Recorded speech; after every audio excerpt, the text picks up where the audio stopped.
Hi everybody, welcome to my channel. In this video, we'll be talking about the Nord Stream pipeline in Europe. Please remember to like and subscribe. Now let's get right into it. Fact 1. Two pipelines. The Nord Stream pipeline is actually two different pipelines combined, and each of the pipeline has two tubes. So its reality is actually four separate pipelines, but for administrative purposes and also management purposes, there's two separate companies. There's a Nord Stream AG that handles and manages the first one, the Nord Stream 1, and then there's a Nord Stream 2 AG, that's the company that owns and manages the Nord Stream 2 pipeline.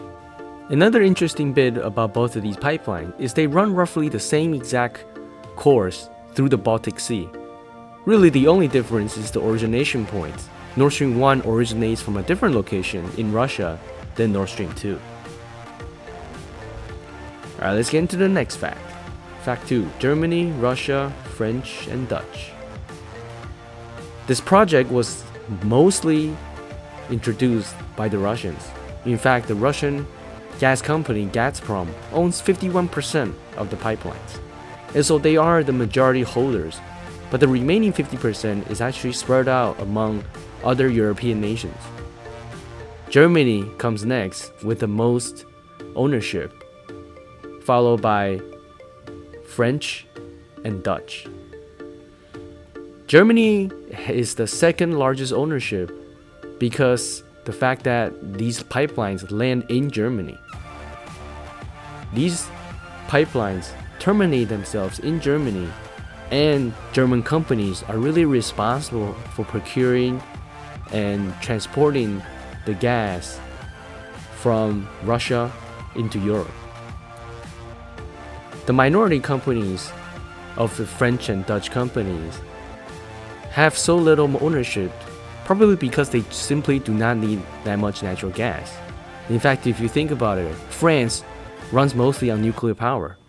And so it is likely that Germany is really in need of the natural gas because of its position as a manufacturing powerhouse in Western Europe, whereas the French and Dutch may not need all that natural gas and thus don't need to have a huge ownership.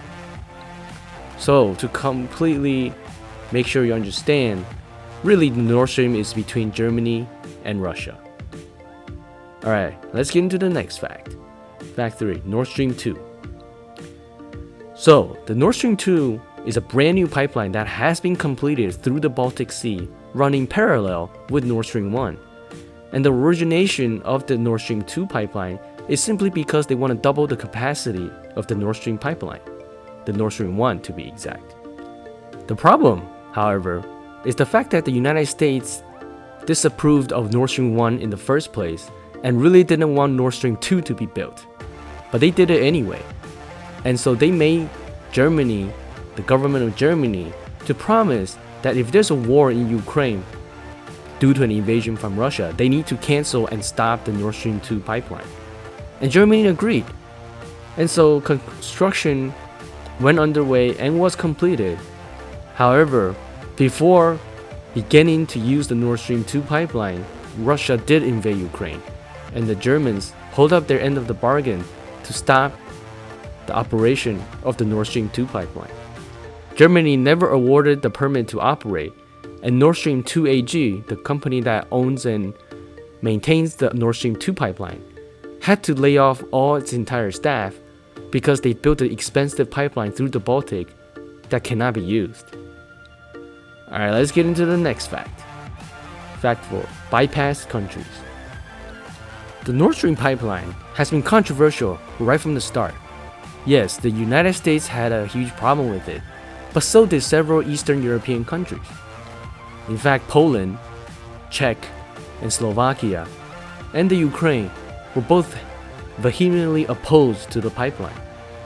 And the reason is, by using the pipeline, it bypasses all these countries, and therefore depriving these countries of the fees that they could collect for transiting natural gas from Russia to Western Europe. In fact, all these countries lodged objections to the Nord Stream projects, but unfortunately, the projects still went on and was successfully completed.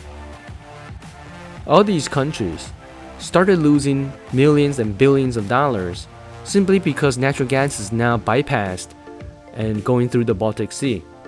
And these countries lost so much money in collecting transit fees for the natural gas.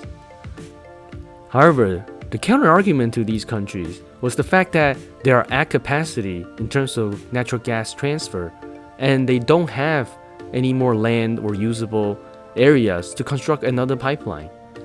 This was the reason cited by Germans and Russians to create the Nord Stream pipeline in the Baltic Sea.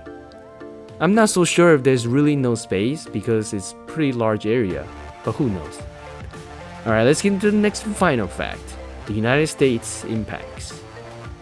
From the very beginning of the Nord Stream pipeline project, starting with Nord Stream 1, the United States government was 100% against it.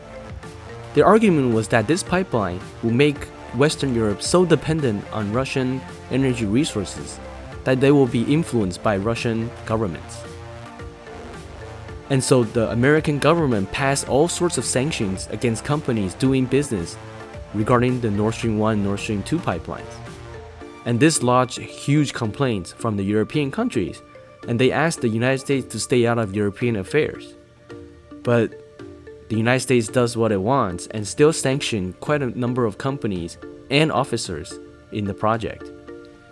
The Europeans also accused the United States of doing something like this because they want to force Western Europe to buy natural gas from the United States through liquefied gas transports on cargo ships.